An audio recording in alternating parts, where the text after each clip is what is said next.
अस्सलाम वालेकुम। Home HD channel के साथ मैं हूँ डॉक्टर अतरुबा इस्माइल और मैं आप सबको दी वुमेन हेल्थ शो में खुशामदीद कहती हूँ। जैसे कि बकरा ईद और ईद उल अज़हा की आमद है तो मैंने सोचा क्यों ना इस मौजू पर बात की जाए, क्योंकि कुर्बानी होती है, हम सब ये अपना फ़र्ज़ जो अंजाम देते हैं जिसमें हम अपने जानवरों की कुर्बानी करते हैं, बकरा हो गया, गाय हो गई, जो भी ऊँट की कुर्बानी। तो एज़ ए डॉक्टर मेरी ये ज़िम्मेदारी है कि मैं बताऊं कि जो हामला ख़ातून हैं वो ईद उल अज़हा को कैसे इंजॉय कर सकती हैं इन टर्म्स ऑफ कि वो क्या क्या खा सकती हैं और कितना खा सकती हैं। तो आज हम इस मौजू पर बात करेंगे।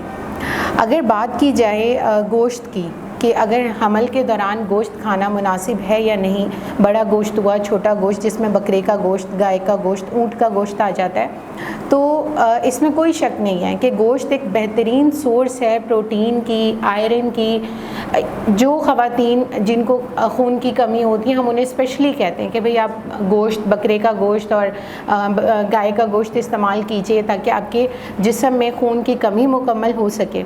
लेकिन साथ साथ हम ये भी बताते हैं कि वो जो गोश्त आपने खाना है उसकी मिक़दार हद से ज़्यादा तजावुज़ ना कर जाएं। देखिए, किसी भी चीज़ की कमी या ज़्यादती दोनों नुकसान है। अगर कमी है तो भी नुकसान है, और उस चीज़ की ज़्यादती, अगर आपने बहुत एक्स्ट्रा अमाउंट में वो चीज़ लेनी है, वो कोई भी चीज़ हो, वो आपकी सेहत के लिए ख़तरनाक हो सकती है।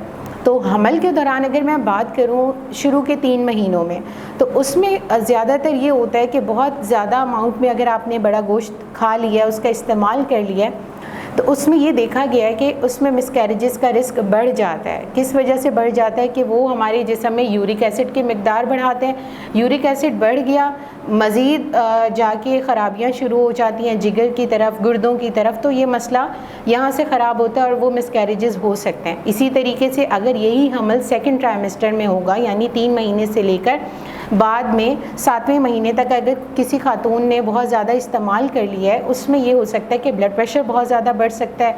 ब्लड प्रेशर बढ़ेगा तो उसके अपने नुकसानात हैं। अगर हामला खातून में ब्लड प्रेशर बढ़ रहा है तो बच्चे पे असर पड़ता है, बच्चा कमज़ोर हो सकता है, IUGR हो सकता है। मरीज़ा जो हामला खातून हैं उनका ब्लड प्रेशर अगर ख़तरनाक हद तक बढ़ गया तो माँ की कॉम्प्लिकेशन अलग हो सकती हैं। और अगर यही बात मैं करूं थर्ड ट्राइमेस्टर, आखिरी के महीने में अगर ये सारी चीज़ों का इस्तेमाल हो रहा है एक्सेस अमाउंट में, तो उसमें क्या होगा कि बहुत सारी ख़वातीन ऐसी हैं कि ब्लड प्रेशर बढ़ने की वजह से हमें जल्दी उनकी डिलीवरी करवानी पड़ सकती है, तो प्रीटर्म बच्चे भी पैदा हो सकते हैं।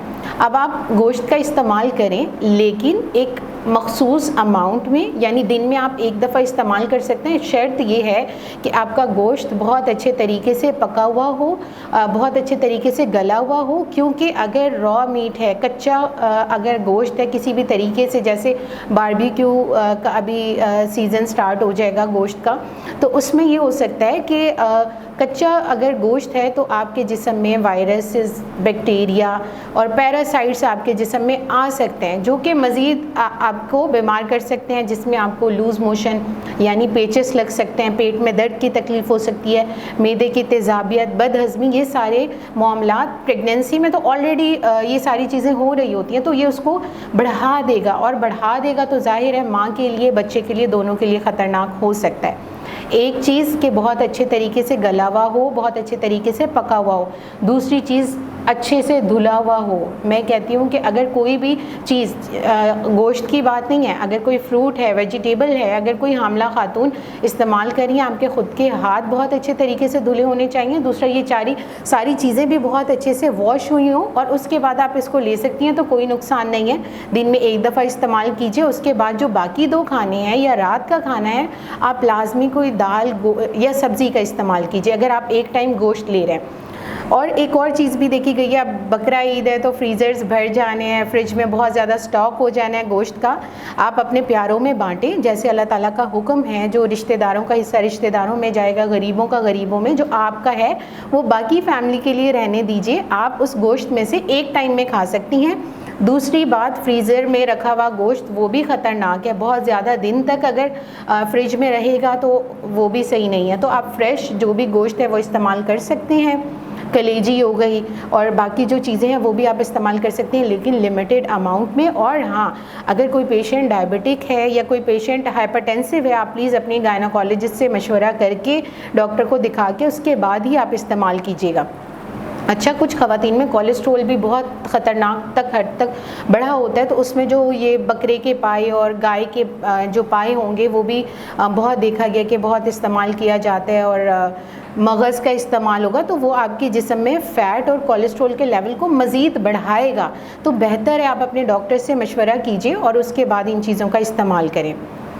दूसरी बात, स्पाइसी फूड। अब एक होता है कि नॉर्मल आपने खाना बना, गोश्त बना, आपने खा लिया। अब जो स्पाइसी फूड में बारबेक्यू आइटम्स हो गए या कबाब हो गए बहुत ज़्यादा स्पाइसी, और साथ में चटनी वगैरह। अब ख़वातीन अगर लास्ट के ट्राइमेस्टर में इन चीज़ों का इस्तेमाल करेंगी तो आपका मैदा ख़राब हो सकता है। मैदे के अलावा आपको लूज़ मोशन हो सकते हैं। लूज़ मोशन होने की सूरत में, पेचिस लगने की सूरत में आपके बच्चे पे भी असर पड़ सकता है।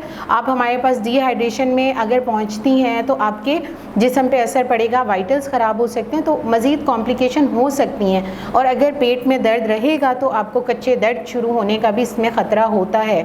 तो मेरी सबसे ये रिक्वेस्ट है कि आपने बकरा ईद को मनाना तो है, लेकिन अपने बच्चे का भी ध्यान रखना है और अपने हमल का भी ध्यान रखते हुए आपने उन सारी चीज़ों का इस्तेमाल करना है। उम्मीद है आपको ये वीडियो आपके लिए थोड़ी सी इन्फॉर्मेटिव होगी।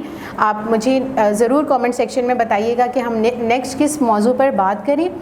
इसी के साथ ही अल्लाह हाफ़िज़।